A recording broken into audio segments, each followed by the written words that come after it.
ஜானகி சந்தியா சீரியலில் இப்போ ஒரு எக்ஸ்ட்ரானரியான எபிசோட் வந்திருக்குன்னே சொல்லலாம். மிஸ் பண்ணாமல் ஃபுல்லோடையும் கேளுங்க. விசிஎம் சுத்தமாக போக மாட்டேங்குது. பார்க்கறலாம் லைக் பண்ணிட்டு பார்த்தீங்கன்னா நான் கொஞ்சம் பேச வந்து முட்டிட்டா இருக்கும். நம்ம கதிர் மாட்டுக்கும் வெளியில் வந்து தனாவை கூட்டிகிட்டு போகிறாங்க. கூட்டிகிட்டு போனோன்னே அவங்களுக்கு பூவெல்லாம் வந்து கொடுக்குறாங்க. தனா, இந்த மூமெண்ட்டை நம்ம சரியாக வந்து என்ஜாய் பண்ணி ஆகணும். உன்னோட பர்த்டேவை எப்படியெல்லாம் வந்து செலிப்ரேட் பண்ண போகிறோம் தெரியுமா அப்படின்னு சொல்லி ஒரு இருட்டான இடத்துக்கு வந்து தனாவை கூட்டிகிட்டு வந்தோன்னே, நீ ஒரு நிமிஷம் கண்ணை மூடுனோன்னே என்ன சர்ப்ரைஸ் செய்ய போகிறான்னு தெரியலையே அப்படின்னு சொல்லி ஆச்சரியமாக வந்து இருக்காங்க. நம்ம தானே அப்பனை பார்த்து சுற்றி எல்லாம் லைட்டு போட்டு வேறு லெவலில் வந்து கேண்ட்லைட் டின்னரில் வந்து சாப்பாடு வந்து அரேஞ்ச் பண்ணியிருக்காங்க நம்ம கதிர். டேய் என்னடா பிச்சு வதறிட்ட, இவ்வளோ ஆடம்பரம் தேவையா? கல்யாணம் ஆகி வரக்கூடிய பிறந்த நாளுமா, அதுவும் உன்னோடது. இந்த பிறந்த நாளை நீ மறக்கவே கூடாது. அதுக்காக தான் இப்படியெல்லாம் வந்து ஏற்பாடு செஞ்சுக்கிட்டு இருக்கேன். நீ எதுவும் தப்பாக நினச்சிக்காத. இந்த பிறந்த நாளை மட்டும் நீ செலிப்ரேட் பண்ணால் போதும். எப்படி காசு அரேஞ்ச் பண்ணுறங்கிற விஷயத்தெல்லாம் நீ வந்து பார்க்க வேண்டிய அவசியம் இல்லை, தேவையில்லைங்கிற மாதிரி சூப்பராக வந்து சொல்கிறாங்க. சரிடா, இந்த மூமெண்ட்டை நான் எப்போதும் வந்து மறக்க மாட்டேன். என்ன கடைசி வரைக்கும் நீ ஏற்றுக்கிட்டு இருப்பியா அப்படின்னு சொல்லி கேட்குறாங்க. ஆமாண்டா, நீ தாண்டா என்னோட புருஷா, நீ அதை என்னால் மாற்றவே முடியாது அப்படின்னு சொல்லிட்டு பூவை வந்து வாங்கிட்டு போகிறாங்க. இது எல்லாத்தையும் கார்த்தி வந்து தூரத்துலேருந்து ஒளிஞ்சு நின்று பார்க்குறாங்க. இந்த அளவுக்கு நீங்கள் 2 பேரும் ஒத்துமை ஆகுறீங்களா? சரி சரி, நானும் பார்த்துக்கிறேன் அப்படின்னு சொல்லி அந்த இடத்துல யோசிக்கும் போது என்ன பண்ணலாம் அப்படின்னு சொல்லி திங்க் பண்ணிகிட்டு இருக்காங்க. எப்படி இருந்தாலும் நம்ம தனாவை கூட்டிகிட்டு போயே ஆகணும். இந்த வாட்டி தப்பு நடக்கவே கூடாது. கதிர் பக்கத்தில் இருக்கிற வரைக்கும் நம்மளால் எதுவும் செய்ய முடியாதுன்னு சொல்லிட்டு கார்த்தி வந்து யோசிச்சிட்டே இருக்காங்க. என்ன பண்ணலாம் அப்படின்னு சொல்லி யோசிக்கும்போது தான் அவன் வேலைக்கு போவான். வேலைக்கு போகிறப்ப தான் வந்து நம்ம திட்டத்தை வந்து செயல்படுத்தணும். எப்படி இருந்தாலும் வந்து இது சரிப்பட்டு வராது. தனா வந்து ஃபோன் அடிச்சிட்டா கதிர் அடுத்த 10 நிமிஷத்தில் ஓடி வந்துடுவான். என்ன பண்ணலாம்? முதல்ல ஃபோனை வந்து எடுக்கணும்னு சொல்லிட்டு யோசிக்கிறாங்க. ஒருத்தவங்களுக்கு வந்து பணம் கொடுக்குறாங்க. அந்த இடத்துல இவனோட ஃபோனை மட்டும் என்கிட்ட எடுத்துகிட்டு வந்து கொடுத்துருங்க, அது போதுங்கிற மாதிரி சொன்னோன்னே, சரி தம்பி, அதுக்கான காசு வேணுங்கிற மாதிரி கேட்டோன்னே தரேங்கிற மாதிரி சொல்லிடுறாங்க. ஒரு பக்கம் கதிரை எப்படி ஏமாத்துறதுங்கிற மாதிரி அவர் வந்து யோசிச்சுட்ருக்காங்க. கதிர் மாட்டுக்கும் எப்போதும் போல் வேலைக்கு வந்து தூக்கிட்டு போயிட்டே இருக்காப்புல. ஒவ்வொரு வீட்டுக்காக வந்து போட்டுக்கிட்டு இருக்காப்புல. அந்த இடத்துல அப்பன்னு பார்த்து கதிரை தெரியாமல் வந்து இடிக்கிறாங்க. அந்த இடத்துல உடனே கதிர் வந்து அப்படியே நிற்கிறாங்க. அவர் வந்து ஸ்லிப் ஆகிறாப்புல, நடிக்கிறாப்புல. அந்த இடத்துல என்னப்பா தம்பி, பார்த்து வந்திருக்கலாம்ல, நீங்கள் தான் ஏன் என் மேலே வந்து இடிச்சிங்க? இல்லைப்பா, வயசாகி போச்சு இல்லை, அதனால தான் அப்படின்னு சொல்லிட்டு இருக்கிறப்ப, அப்போ நான் ஏன் தனியாக வரீங்க அப்படின்னு சொல்லும்போது கதிர் வந்து செல்ஃபோன் எடுத்து அப்படியே அவர் கொண்டு வர ஜாமான் மேலே வந்து வச்சிடுறாங்க. வச்சதுக்கப்புறமேட்டுக்கு முடியல தம்பி அப்படின்னு சொல்லிட்டு இருக்கிறப்ப கதிர்க்கே தெரியாமல் செல்ஃபோனை எடுத்து ஒளிச்சு வச்சுக்கிட்டாங்க. உடனே சரி தம்பி, ரொம்ப சந்தோஷம், உனக்கு ரொம்ப பெரிய மனசுன்னு சொல்லிட்டு அங்கேருந்து கொஞ்சம் கொஞ்சமாக வந்து நவுந்து வந்துக்கிட்டே இருக்காங்க. கதிர் வந்து வேலை பார்க்குற ஆர்வத்தில் அவர் செல்ஃபோனை பற்றி யோசிக்கவே இல்லை. அப்படியே வந்து ஒவ்வொரு வீட்டுக்காக ஜாமானை போட்டுட்டு போயிட்டே இருக்காங்க. அவர் எடுத்தாரா இல்லையான்னு தெரியலையே அப்படின்னு சொல்லி யோசிக்கும்போது கார்த்தியை பார்க்கலான்னு சொல்லிட்டு வேக வேகமாக வராங்க. அந்த இடத்துல அந்த பெரியவர் உடனே பணத்தை வாங்கிட்டு செல்ஃபோனை கொடுத்துட்டு அவர் மட்டும் போக ஆரம்பிச்சிடுறாரு. எப்படியோ இந்த ஃபோன் வந்துருச்சுல, இப்போ தனாக்கு வந்து ஃபோன் அடிப்போம்னு சொல்லிட்டு தனாக்கு வந்து ஃபோன் அடிக்கிறாங்க. என்னது கதிர் வந்து ஃபோன் அடிக்கிறாப்புல அப்படின்னு சொல்லிட்டு காலை வந்து அட்டன் பண்ணுறாங்க. உடனே வேறு வாய்ஸில் வந்து பேசுகிறாரு நம்ம கார்த்தி. மேடம், இந்த ஃபோனில் யார் பேசுகிறீங்க என்ன ஏதுன்னு எனக்கு தெரில, ஆனால் இந்த ஃபோனுக்கு சொந்தக்காரர் வந்து இங்கே தூங்கிட்டு இருக்காரு.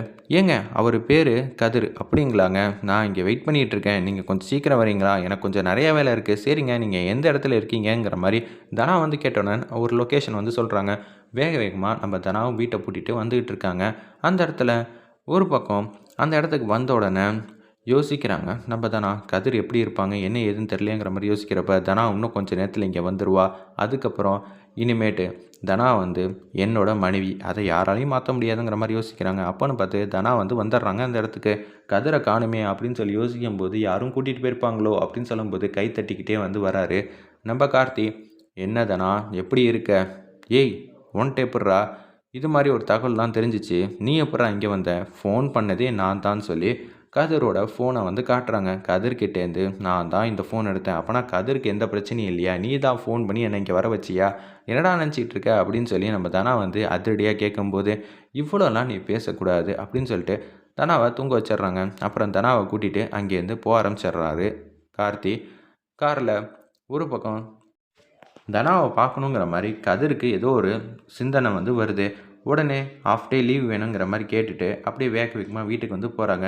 சாவியை பக்கத்துலேயே வச்சதுனால வீடு திறந்து உள்ளே போய் பார்க்குறாங்க. என்னடா அது தனாவை காணும்னு சொல்லிட்டு தனாவுக்கு ஃபோன் பண்ணால் ஃபோன் வந்து எடுக்கவே இல்லை.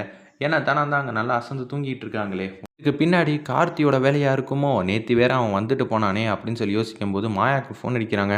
என்ன இவன் கதிர் திடீர்னு இந்த நேரத்தில் ஃபோன் அடிக்கிறான், எதுவும் பிரச்சனையாக இருக்குமோன்னு சொல்லிட்டு ஃபோனை வந்து அட்டன் பண்ணுறாங்க நம்ம மாயா. என்னடா ஆச்சு? பிறந்தநாள் அதுவுமா வந்து ஃபோன் அடிச்சிருக்க?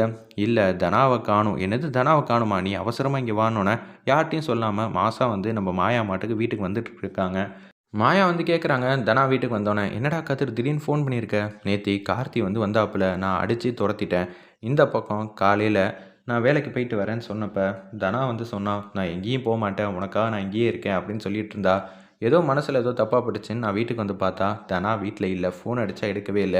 எனக்கு என்னமோ கார்த்தி மேல தான் சந்தேகமா இருக்கு.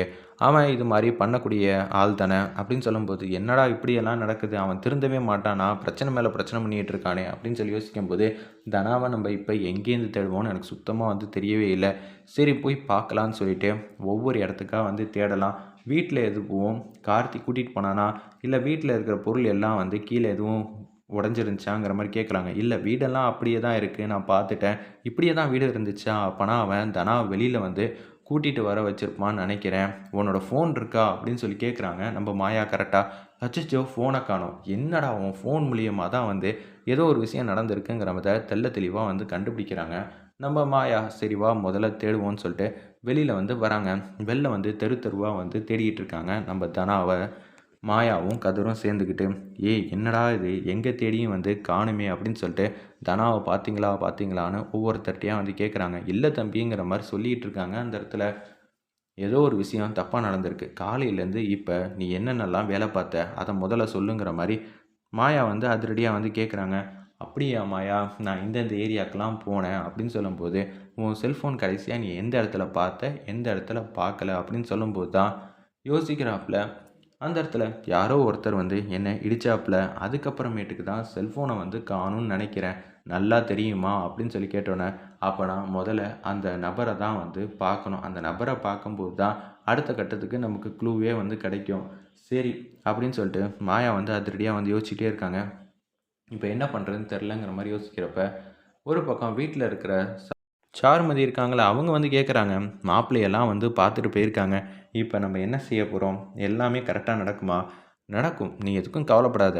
நான் எதுக்கு இருக்கேன். மாயாக்கு இந்த விஷயம் தெரியவே தெரியாது. ஆல்ரெடி மாயாவ நம்ம 2, 3 வாட்டி வந்து கூட்டிட்டு போயிருக்கோம்.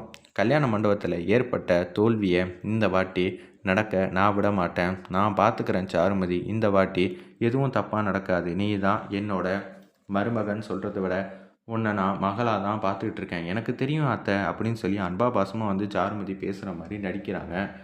ஒரு பக்கம் மணி இது எல்லாத்தையும் பார்க்குறாங்க. என்னது ஆவுன்னா இவங்க 3 பேரும் வந்து பேசிக்கிட்டே இருக்காங்களே! இதெல்லாம் எங்க போய் நிக்க போதுன்னு தெரியல அப்படின்னு சொல்லிட்டு மணி வந்து விசாரிக்கிறாங்க.